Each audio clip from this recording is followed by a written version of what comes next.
Hello. So you were 20 during the beginning of the Korean War? You were 20, right? 1960. 1950 is when it started? No. Korean War broke out 19. No. I was born in 1930 Mm-hmm. and the Korean War broke out 1950. Mm-hmm. So I was 20. Uh-huh. And you lived in Seoul and you studied in Seoul? Yeah, I just started college Mm-hmm. as a junior. I mean, freshman. So did the Korean War have any impact when you were studying? Like, I know you had to move more down south as the North came down south. Did that affect your studying at all? Yeah, it did. We moved to a place called Busan, which is the second largest city of South Korea, and we didn't have any facility for teaching as a college, so they built barracks. You call it barracks, Mm-hmm. and roof was discarded can, empty can. American soldiers ate luxurious food and threw away the empty can, and Korean laborers picked up the can and stretched it and made a flat like a tie-like shape, tie, and it made it as a roof of a barracks. Yeah. So that was my college. We couldn't have a permanent building because we were not in Seoul. We were in Busan, city called Busan. And we have no money to build a new classroom or no need to do so because we thought we would be going back to Seoul soon. But anyway, we built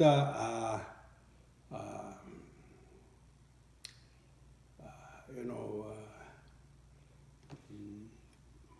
cotton wall was cotton box, the thing, and the roof was can spread. What do you call it? You made like a roof tile, can tile, yeah. And so when did so you moved from Seoul to Busan, right? But then you went all the way down to, Busan is the southmost city yeah. of the Korean peninsula. Yeah. So Yeah. you said you walked there, right? Of course, of course. During the Korean War, nobody gave us a truck or a bus, or even the train was a luxury because no train was operating. So that's it. We were in Busan, walking down all the way from Seoul to Busan, and there was no textbook for the teaching.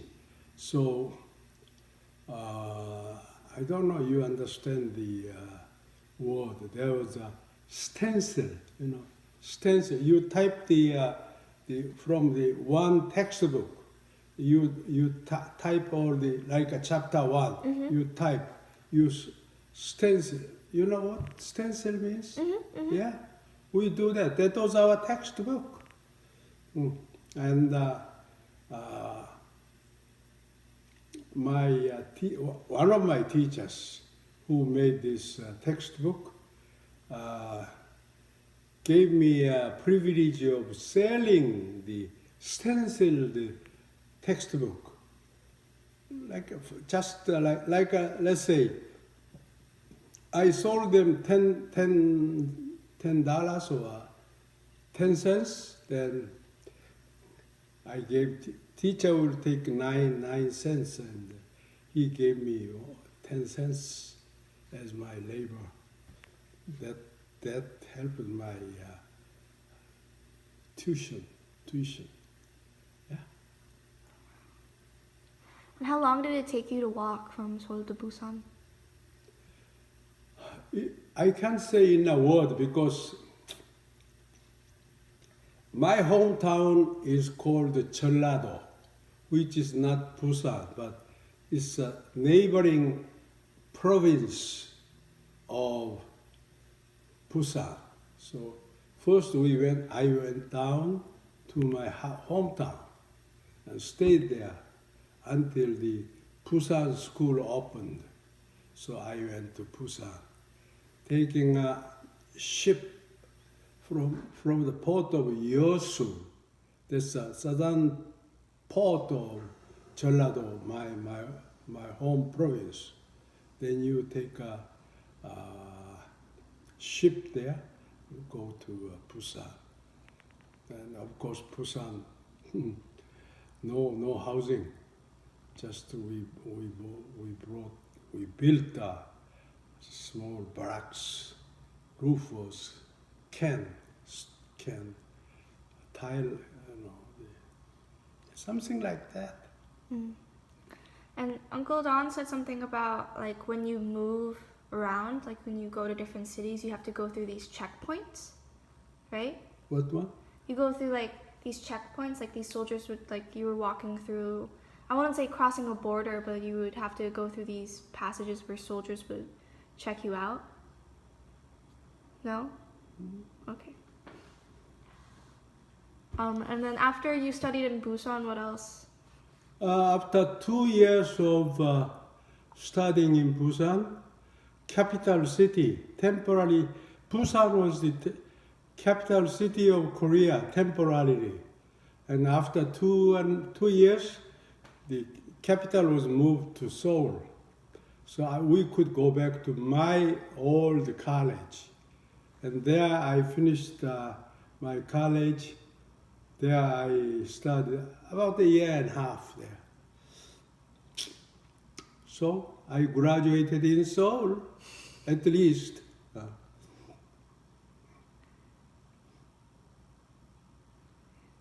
And how was your mom and dad affected? They were in the countryside, Mm. so nothing. Mm-hmm. Of course, one way or the other, the entire country or entire people were affected by the Korean War. But my parents were in their own home.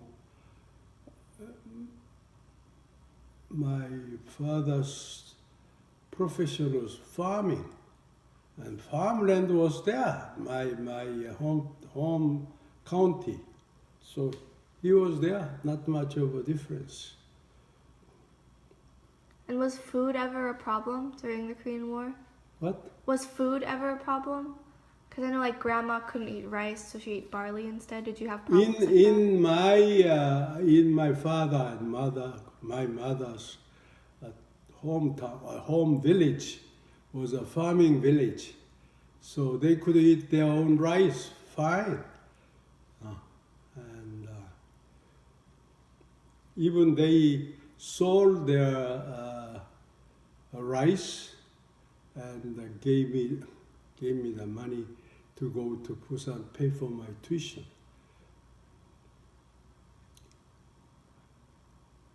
Yeah. Are there any other experiences during the Korean War that you remember that like really stick out Oh, to yeah. you?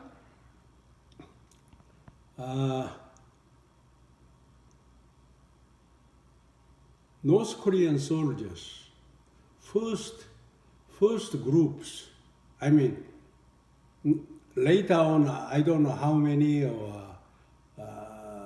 they came down. They came down naturally, of course, but when they came to South Korea as a conqueror, as a what do you call it? They were the winner. So they had a long rifle. I think it was made in Russia. Long rifle. They had that one, and they normally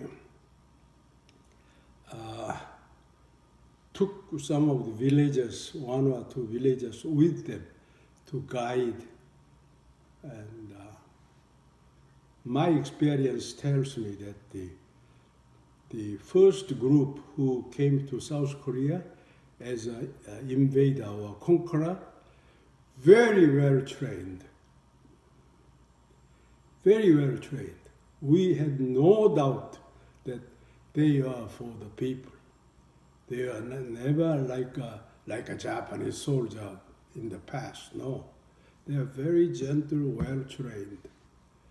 And later on, after those people are gone, those Korean soldiers started to recruit or conscript the South Korean young men, and they called this group volunteer army, and they used them as their supporting unit. But first group of North Korean soldiers, very impressive, very well trained. We couldn't have any doubt that those people are like they are the soldiers for the people. No, not like a conqueror, not like an invader. Very well trained.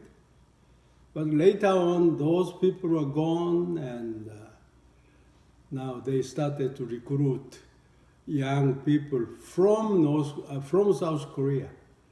And of course, they are not well trained. Of course, they are given guns and things, but they weren't trained well. Did any of your friends get conscripted to the North Korean army or the Me? South Korean army? Oh, you or your friends? Any of your friends? Oh, do you know? many. And you know, in southern part of South Korea, there was of course it's a sea. You know, after southern part of the Korean peninsula, it's a sea, and in the sea there is a place called Keoje Island. Keoje Island. That island is where the North Korean prisoners were kept. In other words, North